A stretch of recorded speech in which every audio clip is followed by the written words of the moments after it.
अध्याय 12 प्रारंभ. श्री गणेशाय नमः. हे गणाधीशा गणपती, मयुरेश्वरा विमलकीर्ती, माझ्या हृदयी करून वसती, ग्रंथकळसा स्नेहा, तू ज्ञानबुद्धीचा दाता, तू भक्त मनोरथ पुरविता, विघ्न नगाते संहारिता, तूच एक गणराया, तू साक्षात चिंतामणी, चिंतिलेले देशी जाणी, आपुल्या भक्ता लागुणी. ऐसे पुराण म्हणतात, माझ्या मणीची अवघी चिंता, लयासनेयी एकदंता, लंबोदरा पार्वती सुता, भालचंद्रा सिंधुरा रे. असं बच्चूलाल गर्वाला होता एक अकोल्याला, धन कणक संपन्न भला, मनाचाही उदार जो. त्याने हकीकत कारंज्याची म्हणजे लक्ष्मण पंत घोड्याची करुणोपकरणी ऐकिली साची.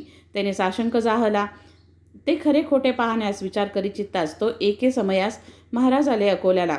येऊन बच्चूलाला घरी बैसे झाले उट्यावरी, की गजानन साक्षात्कारी भक्त आपुला म्हणून. बच्चूलाला आनंद झाला, तो समर्थासे ऐसे बदले, आज गुरुराया वाटते मला आपली पूजा करावी. ऐसे ऐकता भाषण समर्थे तुकविली मान, जे साक्षात असे चिन्ह श्रोते संमती दिल्याचे. बच्चूलालाने तयारी तात्काळ केली ओट्यावरी, षोडशोपचारे अत्यादरी पूजन त्याने आरंभिले.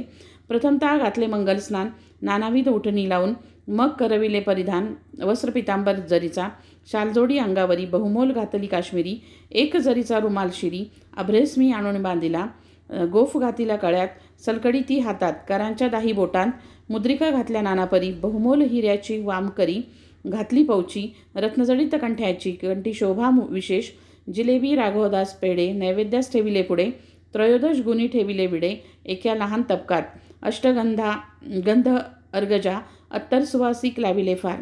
त्याने अवघ्या अंगभर गुलाब पाणी शिंपडिले. एका सुवर्णाच्या ताटी दक्षिणा ठेविली शेवटी, ती होती फार मोठी, रुपये होण मोहरांची. बेरीज करता 10,000 येईल ती साचार, अशी दक्षिणा होती थोर. किती वर्णन करू तिचे. श्रीफळ पुढे ठेवून विनय केले भाषण. महाराज, माझी इच्छी मन राम मंदिर बांधावया, या माझ्या ओट्यावरी अडचण होत असे भारी. मंडप तो घातला जरी, उत्सवासी गुरुराया, त्या माझ्या मनोरथा पूर्ण करी ज्ञानवंता. ऐसे म्हणून ठेविला माथा अनन्य भावे पायावरी, त्यावरी साधू गजानन देते झाले आशीर्वचन. श्री जानकी जीवन तुझा करील पूर्ण हेतू. असो आज तू हे काय केले, मला पोळ्याचा बैल बनविले. हे अलंकार घालून भले, त्याचे काय कारण. मीन बैल पोळ्याचा अथवा घोडा दसऱ्याचा, मला या दागदागिन्यांचा काय सांग उपयोग. अरे हे अवघे विष, मला नको त्यांचा स्पर्श. या नसत्या उपाधीस माझ्या मागे लावू नको. अथवा तू मोठा श्रीमान हे दाखवाया कारण केलेस का हे प्रदर्शन. सांग मसी बच्चूलाला, जे आवडते जयासी तेच द्यावे तयासी. मी वेडा पिसा संन्यासी, नागवा फिरतो गावभर. हे अवघे तुझे तुला लखला बसो बच्चूलाला. तुम्हा प्रापंचिकाला या द्रव्याची जरूर. माझा यजमान भीमातटी उभा विटेसी जगत जेटी, तो काय माझ्यासाठी हे वैभव द्याया तयार नसे. ऐसे म्हणून काढिले दागिने अंगावरचे भले, चहू बाजूस फेकिले, वस्त्राचीही तीच गती. 2 पेढे खाऊन निघून गेले गजानन. हा प्रकार अवलोकून केला शोक अकोल्यात बहुतांनी. त्यात काही कारंज्याचे लोक हजर होते साचे, ते म्हणती आपुल्या वाचे, अभागी आमचा लक्ष्मण. त्याने बच्चूलाला परी पूजन केले आपुल्या घरी परी कचरला अंतरी, मोहधनाचा धरून. वरघडीचे भाषण केले विनय दाखवून, ते का समर्था कारण समजणे अशक्य आहे हो. जेवी पूजा दांभिकाची शब्दमयी असते साची, पूर्तता महावस्त्राची होते त्यांची अक्षतेने, शर्कराखंड खाद्यांनी.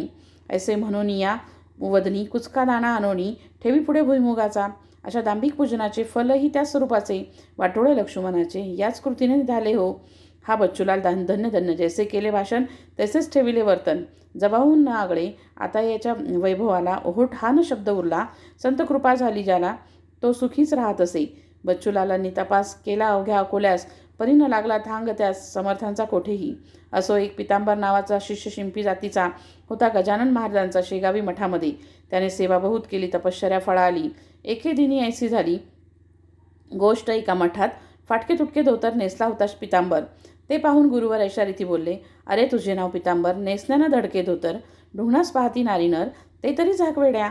नाव म्हणे सोनूबाई, हाती कथलाचाही वाळा नाही. नाव पाहता गंगाबाई, आणि तडफडे तहानेने, तशातलाच प्रकार आहे तुझा साचार. हे फाटके धोतर पोतेरेच्या उपयोगी, तेच नेसून बैससी, ढुंगण जगाला दाविसी. हा घे दुपेटा देतो तुसी, नेसावया कारणे. तो न करिता अनमान राहे बाळा नेसून, यासी नको सोडू जाण. कोणी काही केले तरी पितांबर दुपेटा नेसला हे असह्य झाले इतराला. भाऊच घातकी भावाला. होतो स्वार्थदृष्टीने. तो वेडावाकडा प्रकार कशाच बोलू साचार. गटाराचे उघडिता द्वार घाण मात्र सुटते हो. श्री गजानन स्वामी प्रशिष्य होते असंख्यात, परी अधिकारी तयात दोन्ही हातांच्या बोटा इतके. पहा श्रोते कांतारी, वृक्ष असती नानापरी, त्यातून क्वचित कोठे तरी नजरेस पडती चंदनतरू, त्यापरीच होते येथे त्यांच्या शिष्यमंडळी ते. काही शिष्य पितांबरा ते टोचू लागले निरर्थक. हेच का तुझे शिष्यपण, वस्त्र करीसी परिधान, जे का समर्थाकारण ल्यावयाच्या उपयोगी. तुझी भक्ती कळून आली, तू खुशाल चंद असची मुळी, तू राहू नको ये स्थळी अपमान करण्या सद्गुरूंचा. तै पितांबर म्हणाला, मी न गुरूंचा अपमान केला, उलट मान ठेविला. आज्ञा ऐकून तयांची वस्त्र हे मज त्यांनी दिले, नेसावया सांगितले, तेच मी हो परिधान केले. ही का झाली अवज्ञा, ऐसी भवती न भवती झाली. शिष्यांत तेढ माजली, मी मिटवावया माव केली अशा रीती गजानने. पितांबरास म्हणती गुरुवर, तू येथून जावे दूर, जाणते मूल झाल्यावर आई त्याला दूर ठेवी. माझी कृपा आहे खरी हे पितांबरा तुझवरी, जा हिंडून भूमीवरी पद्मतासी तारावे. डोळ्यात आसवे आणून करून या साष्टांग नमन, मागे पाहे फिरफिरून सोडून जाता मठासी. पितांबर आला कोंडोलीसी, बसला वनात आंब्यापासी. चिंतन चालले मानसी निजगुरूंचे सर्वदा. तेथे होता रात्रभर उदया येता दिनकर, जाऊन बसला झाडावर मुंगळ्यांची या त्रासाने. अवघ्या आम्रवृक्षावरी मुंग्या मुंगळे होते भारी, लहान थोर फांद्यांवरी. आला पितांबर जाऊन, परी निर्भय ऐसे सापडेना, स्थान तयासी बसण्या जाना. हेच कृत्य गुराख्यांना कौतुकास्पद वाटले. ते म्हणाले आपापसात, हा माकडा परी का रे फिरत, ह्या वृक्षावरी सत्य हे काही कळेना. लहान सान फांदीला निर्भयपणे फिरून आला, परी नाही खाली पडला. हेच आहे आश्चर्य. दुसरा म्हणाला, यात काही आश्चर्य वाटण्याजोगे नाही. गजाननाच्या शिष्याठाई ऐसे सामर्थ्य असते रे. यावरून हा त्यांचा शिष्य असावा खचित साचा. चला हा येथे आल्याचा वृत्तांत सांगू गावात. गोपमुखे वृत्त कळले, कोंडोलीचे लोक आले, आम्रवृक्षापाशी भले. कोण आले ते पाहावया, म्हणाले पौरवासीनर. हा ढोंगी असावा साचार, बळेच करतो वेडेचार. गजाननाच्या शिष्यापरी शिष्य गजानन महाराजांचा भास्कर पाटील होता साचा. झाला नुकताच अंत त्याचा अडगाव नामे ग्रामात. समर्थाचे शिष्य येथील कशास, बळे करण्या उपवास सोडून बर्फी पेड्याला.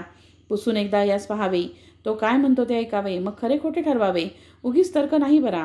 एक मनुष्य पुढे आला, पितांबरासी पुसू लागला, तू कोण, कोठील, कशाच आला, गुरु तुझा कोण असे. पितांबर बोले, त्यावर मी शेगावचा राहणार, मी शिंपी पितांबर, शिष्य गजानन स्वामींचा. त्यांची आज्ञा मज लागून करण्या झाली पर्यटन, म्हणून येथे येऊन वृक्षापाशी बैसलो. तो आंब्याच्या मुळाशी मुंगळे होते बहुवसी, म्हणून बैसलो फांदीसी वृक्षावरी जाऊन. तैसे ऐकता तद्भाषण लोक कोपले दारून. अरे मोठ्यांचे नाव सांगून चेष्टा ऐशा करू नको. काय म्हणे, मी राजाची राणी, आवडती आहे साची, खळगी भरण्या पोटाची, आले मजुरी करावया. देशमुख त्या गावीचा, शामराव नामे साचा, तो बोलला ऐसी वाचा. अरे सोंगाड्या ऐखे, स्वामी समर्थ गजानन प्रत्यक्ष आहे भगवान. त्यांचे नाव सांगून बट्टा त्यांना लावू नको. अरे वेड्या, एका काळी त्यांनी ऐसी कृती केली. ऋतू नसता आणवली फळे आम्रवृक्षाला, त्यांनी फळे आणवली, तू नुसती पाने आणभली. नाहीतरी या स्थली तुझी न धडगत लागेल. हा बळीराम पाटलाचा वृक्ष वटलेला आंब्याचा, तो पर्णयुक्त करीसाचा. आमच्या देखत ये काळी, ऐसेने जरी करशील तरी मार खाशील. खरा असल्यास होशील वंदे आम्हा कारणे. काकी शिष्य सद्गुरूचे, काही अंशी निघती साचे, बापा त्यांच्याच तोडीचे. हा आहे न्याय जगी, नको करू उशीर. हा आंबा करी हिरवागार. ते ऐकता पितांबर गेला असे घाबरून. बोलला, ऐसे नाडू नका, माझी सारी कथा ऐका. एका खाणीत निघती देखा, हिरे आणि गारा हो, तैसाच मी गार परी. गजानन शिष्याभितरी बोललो नाही वैखरी, यात किंचित खोटे हो. गारेवरून खाणीस नाही येत जगी दोष, मी निज गुरूंच्या नावास चोरून कैसे ठेवावे. शामराव म्हणे त्यावर, नको करू चरचर. संकट शिष्यास पडता थोर, ते धावा करीती सद्गुरूंचा. मग तो शिष्य त्यांचा जरी नसला कृतीने अधिकारी, तरी सद्गुरूंचा प्रभाव करी साह्य त्या आपुल्या शिष्यास. ऐसी झाली आड विहीर, पितांबरासी साचार झाला बिचारा चिंतातूर. काही न सुचे तयासी, त्या वटलेल्या झाडापाशी मिळाले अवघे पौरवासी. काय होते ते पाहावयासी, मुले बायका समवेत, निरुपाय होऊनी अखेर. पितांबराने जोडिले कर, स्तवन मांडिले अपार आपल्या सद्गुरू रायांचे. हे स्वामी समर्थ गजानना, ज्ञानांबरीच्या नारायणा, पद्मताच्या रक्षणा, धाव आता ये काळी. माझ्यामुळे दोष तुला येऊ पाहतो भक्त बाला, आपुल्या ब्रिदासाठी पाला आणि आम्रवृक्षासी. माझी भिस्त तुझ्यावरी, पाव माते लवकरी, नातरी आली पाळी खरी. मजला येथे मरण्याची, प्रल्हाद खरा करण्याला, स्तंभी नरहरी प्रगटला. जनी चढविता मुळाला, त्याचे पाणी जहाले. जनीचा भार देवावर, माझा आहे तुझवर. संत देवांत अंतर मुळीच नाही राहिले. देवतेची असती संत, संततेची देव साक्षात. मला लोक म्हणतात शिष्य गजाननाचा, माझे काही महत्त्व नाही, ते अवघे तुझ्या ठाई. पुष्पामुळे किंमत येई जगी सूत्रा कारणे. तू पुष्प मी आहे सूत, तू कस्तुरी मी माती सत्य. तुझ्यामुळे चाले येथ संकट हे माझ्यावरी. आता न माझा अंत पाही, गुरुराया धाव घेई. या वटलेल्या वृक्षाठाई पाणी आणि परणे कोमल. लोकांस म्हणे पितांबर, करा सद्गुरूंचा नाम गजर. जय जय गजानन साधूवर, शेगावच्या अवलिया. लोक अवघे गजर करती, तो पालवी फुटली वृक्षाप्रती. जन नैनी पाहती त्या अगाध कौतुकाला. कोणी म्हणती असेल स्वप्न, ते जे पडले आपणा लागून. पहा चिमटा घेऊन आपुल्याला करांनी, चिमटे घेऊन पाहती तो निमाली स्वप्न भ्रांती. यावरी कोणी ऐसे म्हणती, ही नजरबंदी असेल. गारुड्याच्या खेळात वाद्या होती सर्पसत्य. खापरे असून दृष्टीप्रत त्यांचे रुपये दिसती की, तोही भ्रम निमाला.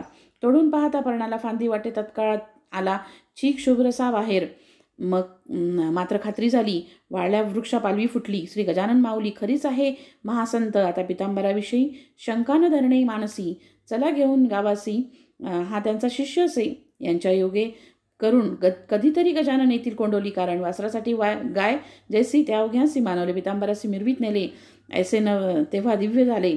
तेव्हा भाव उदेला जैसा समर्थांनी आपुला. शिष्य डोमगावी पाठविला, कल्याण नामे करून भला. कल्याण करण्या जगाचे तैसेच केले गुरुवरे. श्री गजाननाने साजिरे, उदेले हे भाग्य खरे त्या कोंडोली गावचे. श्रोते, अजूनपर्यंत तो आंबा आहे कोंडोलीत. इतरांपेक्षा असंख्यात फळे येती त्याला. त्या पितांबराचे भजनी कोंडोली गाव लागला जाणी. जेथे जाईल हिरकणी, तेथे ती मोल पावे. मठ पितांबराचा कोंडोलीत झाला साचा, आणि अंतही तयाचा ते ठाई झाला हो. आता इकडे शेगावात महाराज आपल्या मठात एके दिवशी उद्विग्न चित्त होऊन या बैसले. शिष्य त्यांचे कारण पुसू लागले कर जोडून. महाराज आपले मन का हो अस्थिर झाले. तरी महाराज बदले लोकांना. आमचा कृष्णा पाटील गेला, जो चिकन सुपारी आम्हाला रोज आणून देत असे. त्याची झाली आठवण. राम त्याचा मुलगा लहान, आता सुपारी चिकन कोण देतो या ठाया. राम थोर झाल्यावरी करील माझी चाकरी, म्हणून मी या मठांतरी आता न तयार राहावया. ऐसे महाराज बोलता जनालागी लागली चिंता. महाराजांचा विचार आता दिसतो येथून जाण्याचा, म्हणून कसेही करून जाऊ न द्यावे त्या कारण. चला आपण धरू चरण महाराजांचे वेळा. ऐसा विचार मिळून केला. मंडळी आली मठाला. श्रीपतराव व्यंकटलाल, दाराचंद मारुती मंडळीने धरिले चरण. महाराज आम्हा सोडून तुम्ही आपुले ठिकाण राहण्याचे अन्य करू नये. तुमची इच्छा असेल जेथे तेथेच राहा शेगावात. परी सोडण्याचे मनात ग्राम हे आणू नका. तई महाराज वाणी निघाली. तुमच्या गावात आहे दुफळी, मला कोणाची जागा मुळी नको येथे राहावया. जी कोणाची नसेल ऐसी जागा जरी द्याल तरीच राहणे होईल माझे या शेगावी.